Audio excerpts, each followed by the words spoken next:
I know this is going to be obscure for most of our audience. Is Billy Mitchell going to be there? Yes, that is the big news. I met Billy Mitchell on the Today Show, and when I have his home phone number. I have not called him yet because of this guy Tim Zerbe coming in to play Donkey Kong on our show. All right. What about Brian Koo? Yeah. Well, definitely. Line again? And hold on. And all the Twin Galaxies will be there to record these tapes. Okay, here we go, dude. This is something you can do for us as a fan of this very program. Yes. We put you on hold. You then give Travis, or whoever the hell's on the phone, Steve Wiebe's phone number.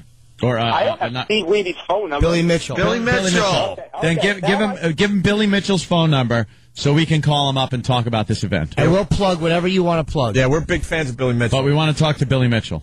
Absolutely, we'll give you Billy Mitchell's phone number. Okay, please hold.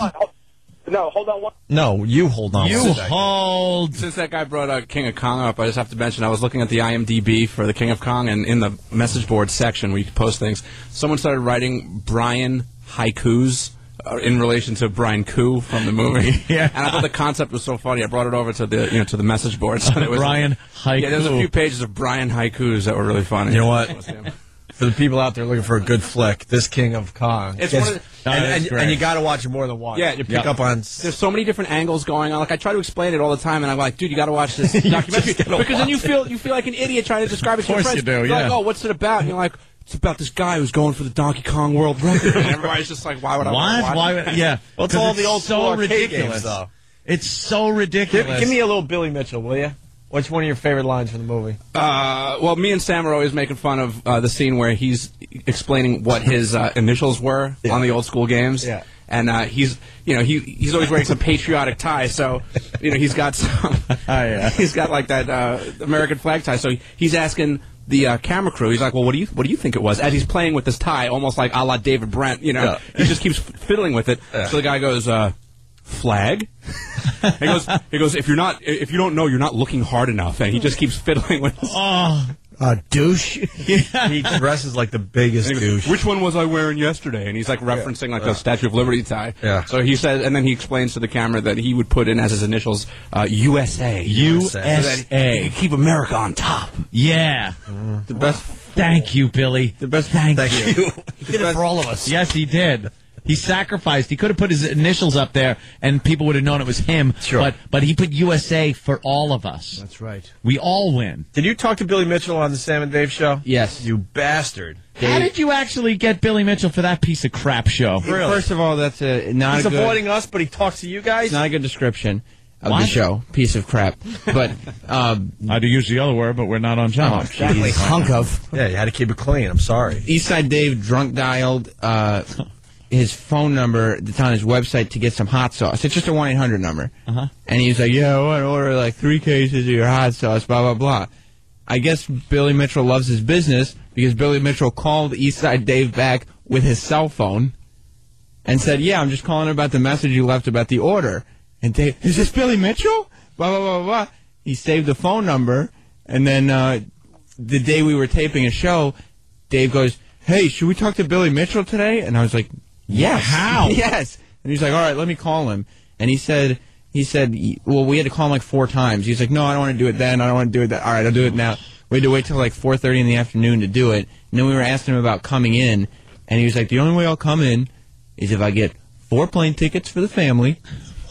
Hotel room. Are you kidding me? Yeah. He says this? Yes, he's a dude. What does he think? But the best line in that movie is when they're at like a restaurant and he opens a fortune cookie. Oh, yeah. And he reads the fortune and he smiles and looks around and did someone know I was going to be here? Did somebody plant this? And the camera guy goes, what does it say? And he goes, you strive for perfection. That's me. Have you seen this movie yet, Jimmy? I have, yeah. People are like, what about Chasing Ghosts? Not as good. Fantastic. Not as good. Yeah. Chasing Ghosts was good. It was a good documentary, but there was no like heart or storyline, like King of Kong. Billy Mitchell also claims that King of Kong is full of lies. All lies. Of course it is. And then I believe him. His little helper there, Yeah, Billy well, he had a Mitchell's bunch little- of them, but Brian Koo is like one of these. Brian Koo Oh, is he's just the best. biggest loser Oh, ever. just on the phone with Billy. Yeah, Steve hit 800,000. He's still got one man left, so he's having a pretty good run. Well, my favorite character in the whole thing, the more I watch it, my favorite guy is Mirzak, the guy who has to watch all the tapes.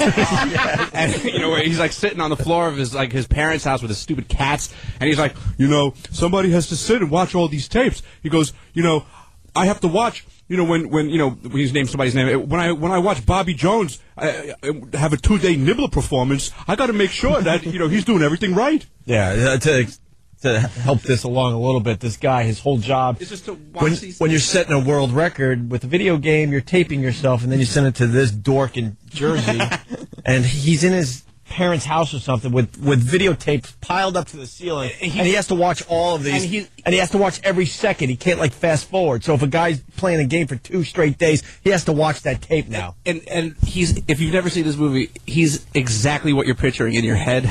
Like, I think when you're introduced to him on film for the first time, he's got giant, huge Coke bottle glasses, and he's wearing some kind of Total Recall video release shirt. Yeah. And he's terrible. And he also has one of my favorite lines in the film when he's talking about how hard Tron is at the beginning, and he goes, if you don't know the next light sequence, if you don't know the next pattern in the Tron light sequence, you will lose your life. And it's like it's the most serious thing that could ever happen in the world is you not knowing that next Tron light cycle pattern. The Billy Mitchell line when they're going over, so what's your philosophy and everything, blah blah blah, and one of the ways he sells himself is he picks up his cell phone and he goes, "See my phone? It says never surrender." And now when I lock my phone, yes, when you go to unlock it, it does say never surrender. Oh, really? Well, it has to. Very He's good. a hero.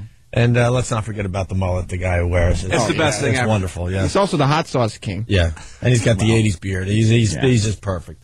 All right, getting back to the 911 guy selling drugs as he's on the phone with 911.